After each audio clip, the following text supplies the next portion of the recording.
Hello, welcome back to Van TV Media, guys. Thank you guys for supporting this channel. Thank you guys for those people who subscribe to this channel, and I welcome you the new subscribers. And what I may tell you is that subscribe to our channel so that whenever I post anything, you'll be the first one to view. Let us move to South Africa. We are going to South Africa, whereby Julius Malema has claimed that he was denied a visa to go to UK.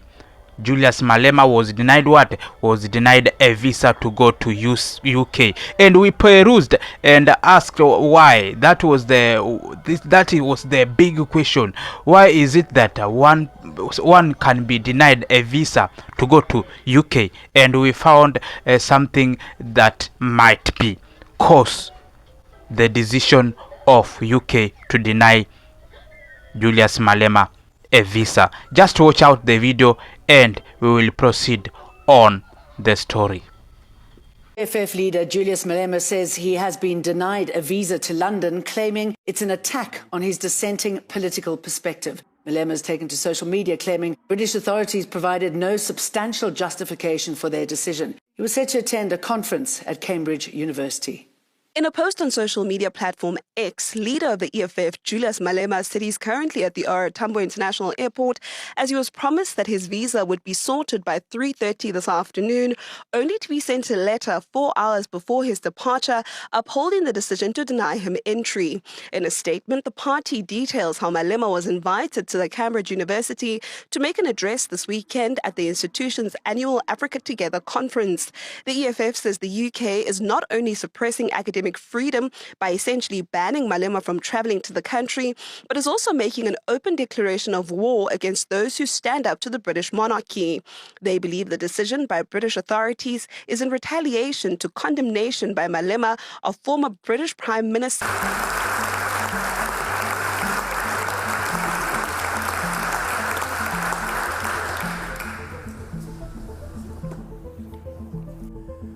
We come from a country where students are in the forefront of the struggle. We come from a country where students are leading the struggle against colonialism. We come from a country where students are fighting against white supremacy and a capitalist system that has divided our country and excluded the indigenous people of South Africa and Africa as a whole. Because you've got a situation where in South Africa, the rich have got extremely more than the poor. We've got a situation where the rich love animals than the people. The dogs of rich people in South Africa have got medical aids, but the domestic workers and university workers, the farm workers, the petrol attendants, the security guards do not have medical aids. Neither do they have rights as workers. They all work for a system called labor brokers. The EFF emerged in South Africa because South African working class demanded a proper representative of the working class. EFF emerged in South Africa because the unemployment increased in South Africa. The poverty levels increased in South Africa. The inequality increased in South Africa. We have a situation where the levels of corruption in South Africa are actually institutionalized. You get a senior position on the basis of to what extent are you corrupt. If you are anti-corruption, you never get a promotion because the state favors those who are corrupt. We have a situation in South Africa where a white-owned capitalism or economic system has been exploiting our people, and our people have not been benefiting from the mineral resources in our country. We have a company called the London Mine, which is mining in a place called Marikana. In that mine, The mine has got everything, all the basic needs: water, electricity, roads. And just next to a mine is a township or a village where black people stay without water and electricity, without roads, without proper schools. Yet London Mine is taking their platinum and reinforcing and making London and Britain to be what it is. Literally, between the mine and the community is a dumping area where the children coming from that community go and look for food in that dumping area. It is in the same mine where 34 workers were killed by a London mine. Those workers did not demand anything except a living wage. One of the workers in an interview, when he was interviewed and he was told, "You are looking for too much money, yet you are not educated. Why do you look for so much money? You have not been to school." He said, "I want this money so that I can take my child to school, so that my child cannot be like me. I want to produce a CEO of a mine." They were fighting to have roof over their head. They did not have weapons in their hands.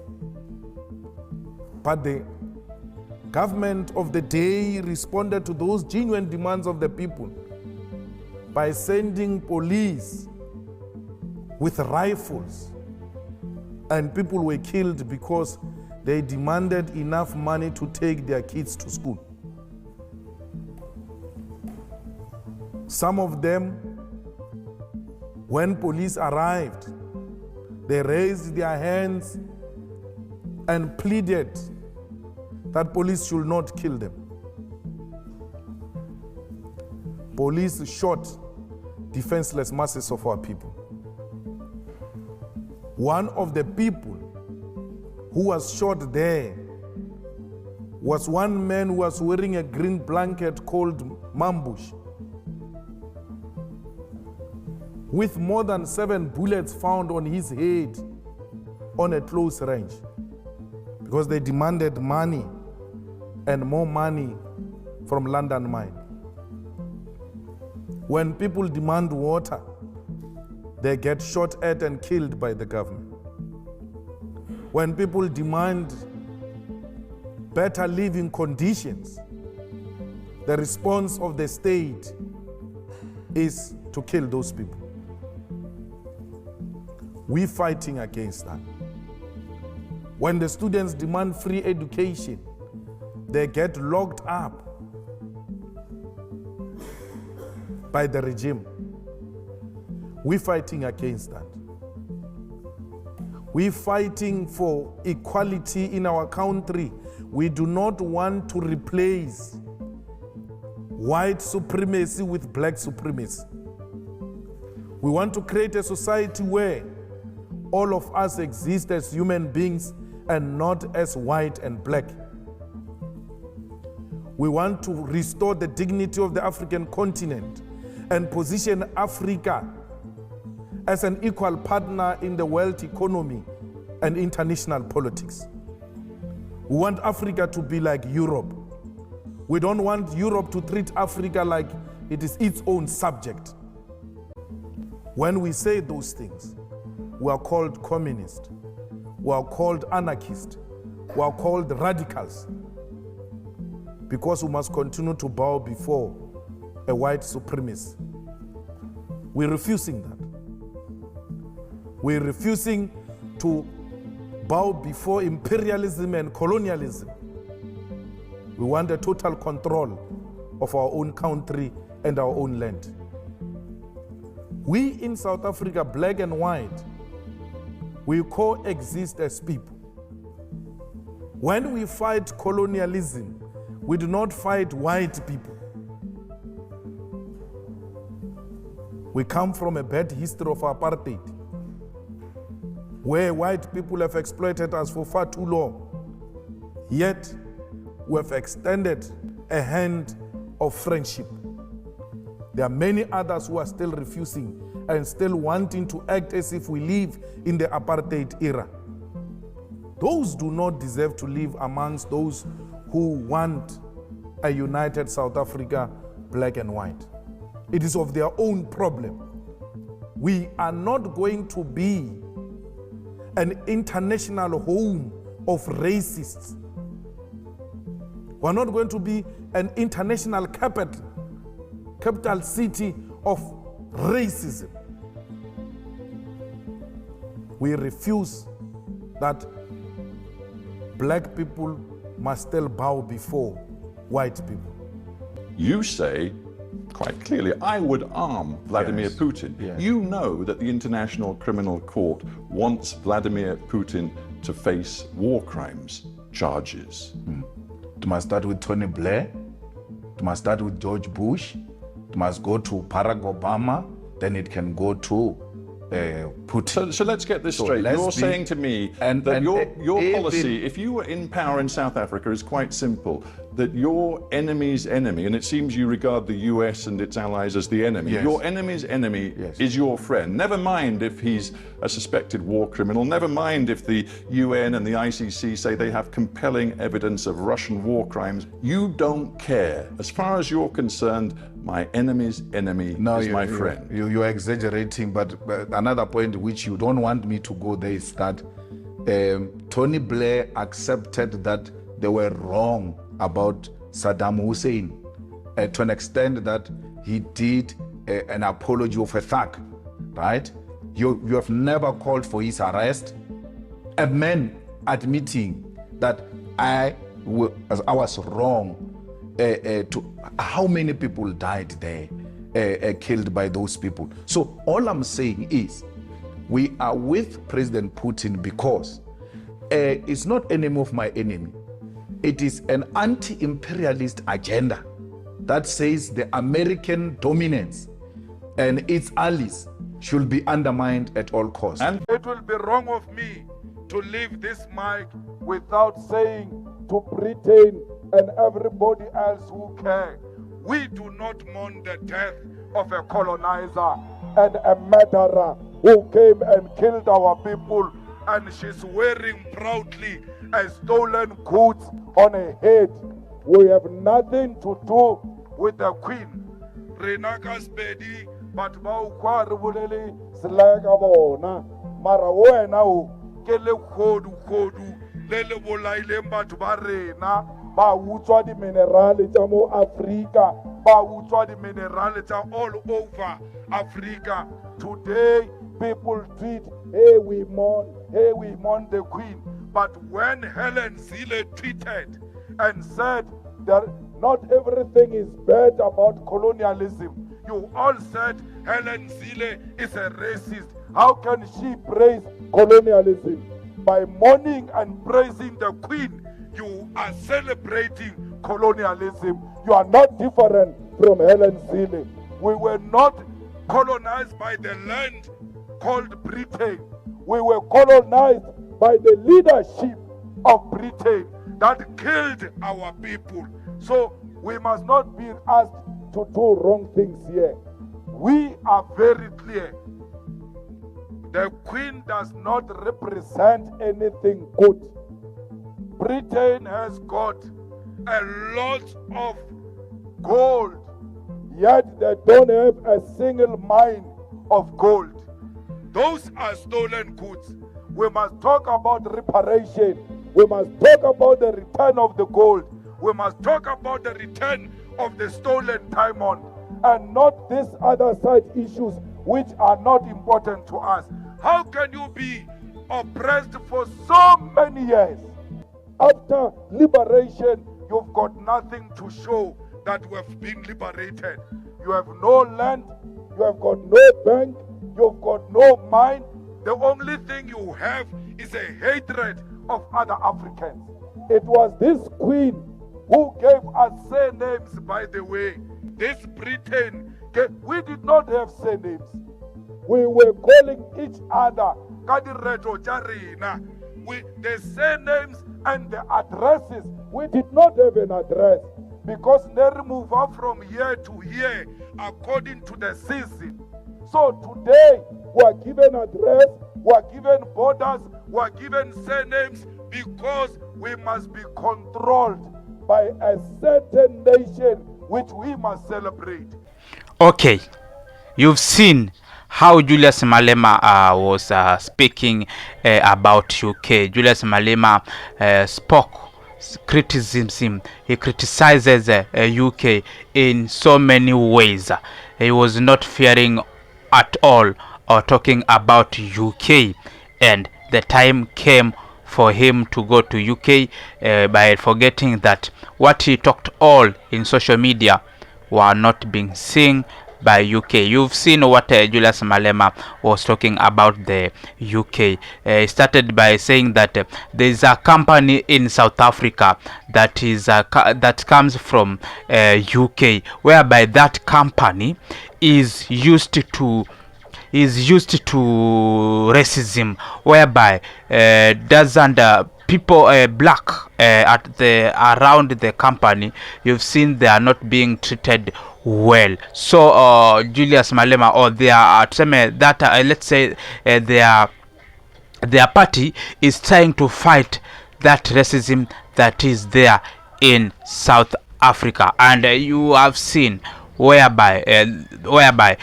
Queen Elizabeth, that is the Queen Elizabeth died, and Julius Malema was talking about that thing and said that them South Africa, they can't do what they can't say that they have lost someone who was the one who made the colonization of Africa and who colonized them and who made things to be hard the way they are passing in. They can't say they can't give condolence to Queen Elizabeth because he remembered what the whites did to people of South Africa. Remember how they are passing through the white people. So Julius Malema was criticizing white people, forgetting that one day, one time, he will be demanding to go to that nation. So which means that thing, that story, that all the criticism that Julius Malema used to say in social media, people abroad, whites, more so whites, don't like the speech of Julius Malema. They don't like the speech of any black who is ahead of other leaders. Because you see, Julius Malema is one of the best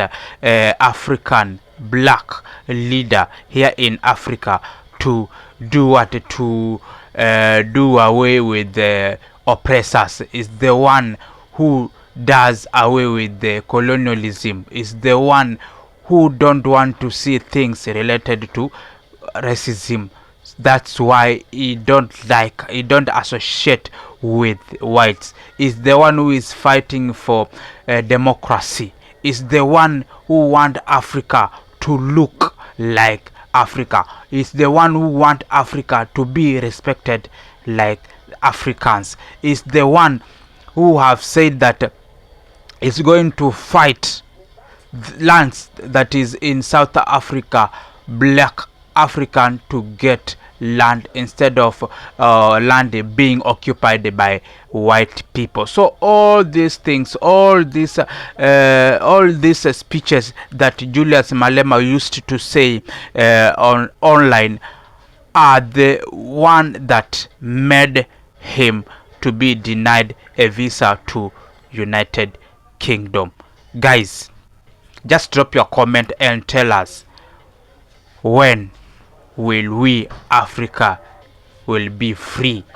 When will be Africa will be decided to say the truth that may make the oppressors to continue oppressing us or to stop oppressing us rather. And guys, let us meet in the next episode.